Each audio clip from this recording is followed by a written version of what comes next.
There is a kind of ending that doesn't announce itself with conflict, tears, or dramatic decisions.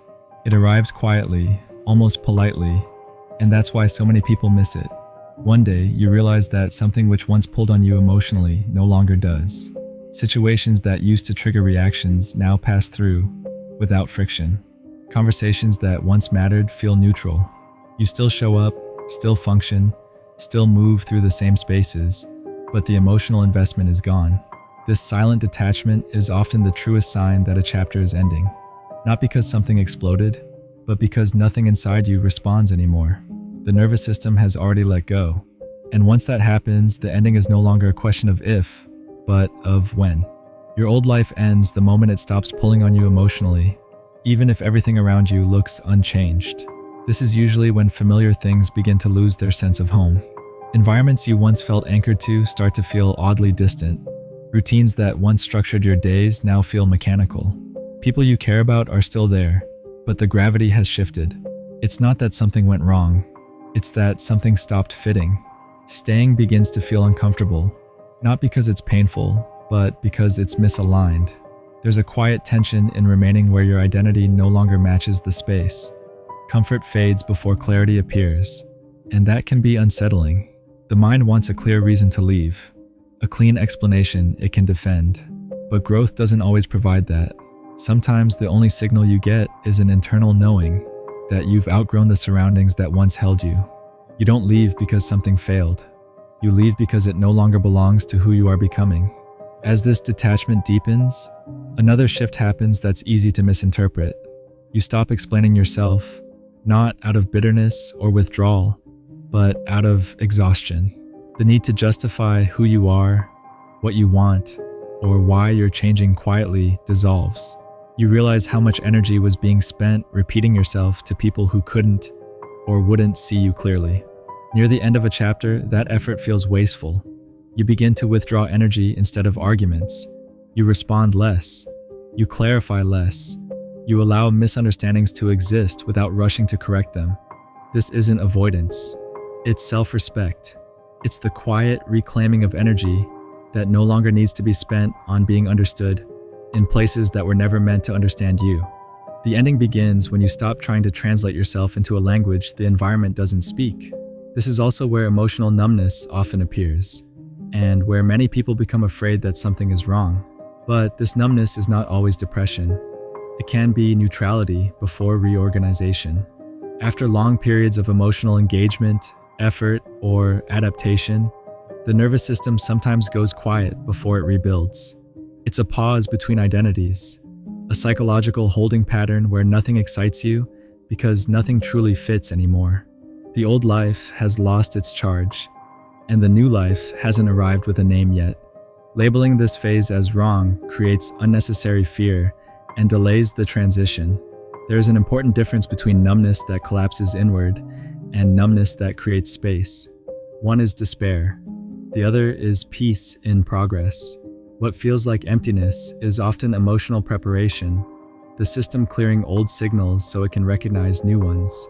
As this preparation continues, something subtle but powerful becomes noticeable.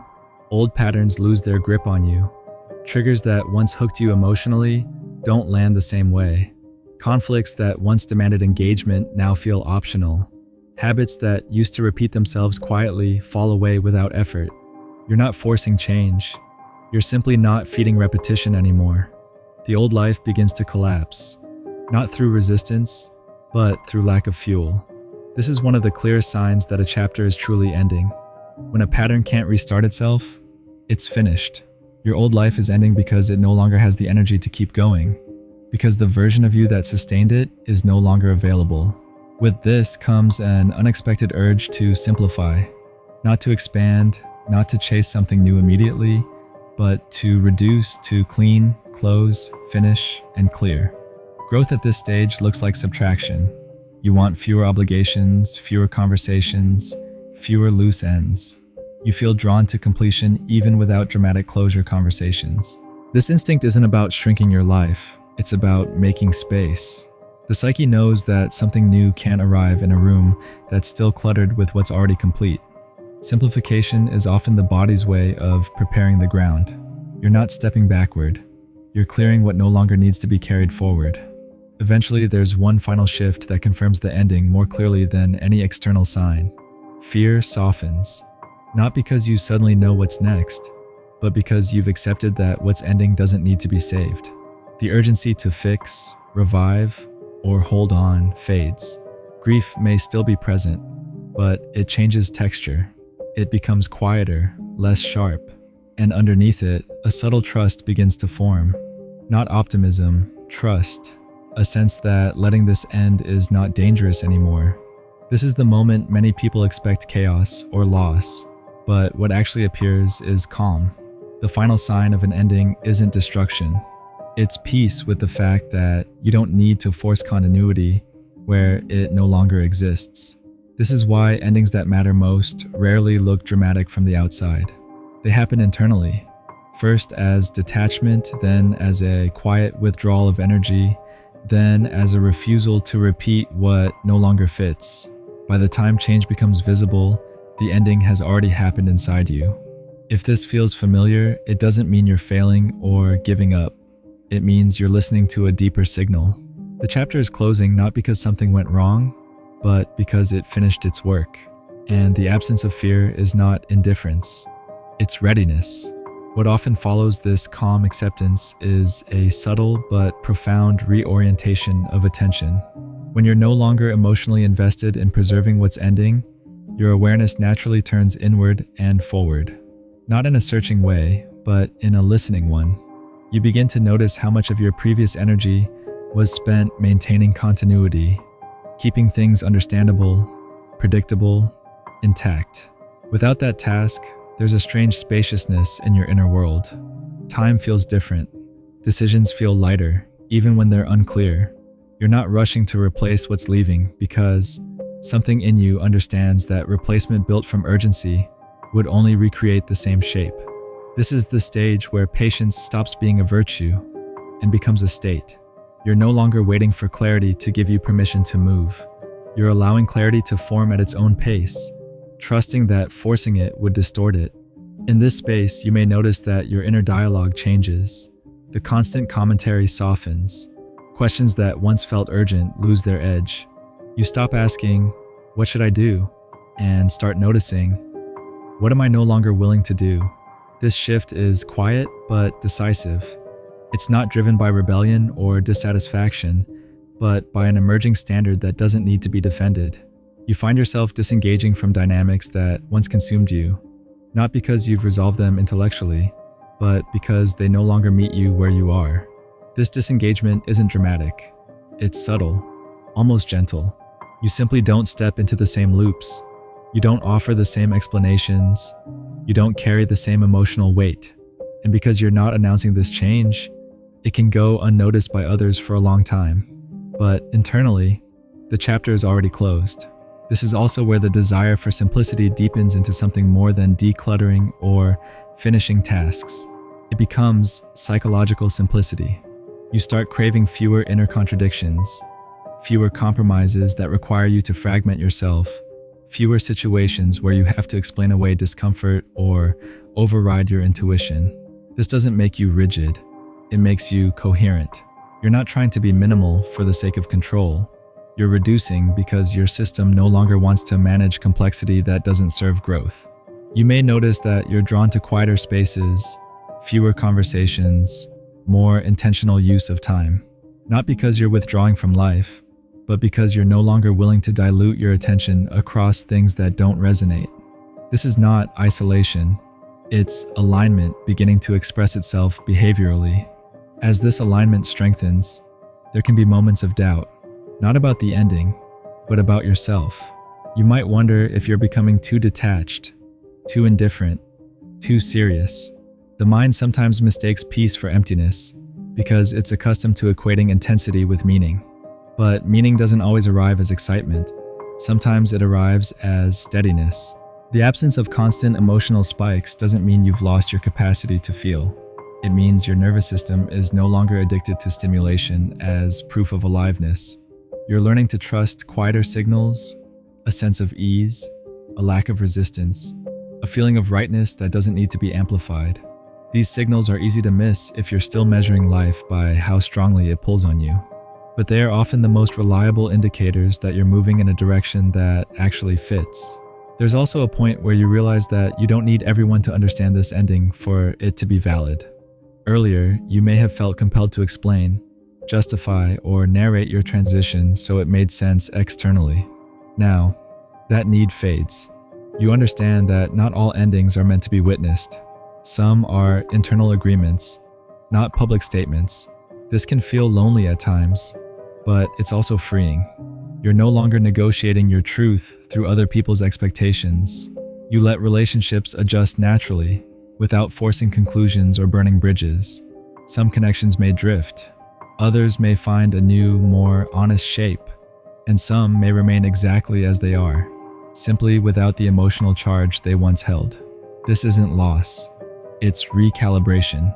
You're allowing life to reorganize around who you are now, rather than who you used to be.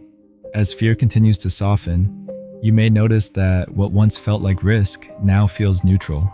The unknown doesn't provoke the same urgency. You're not fearless. You're less reactive. Fear no longer needs to be eliminated before you move forward.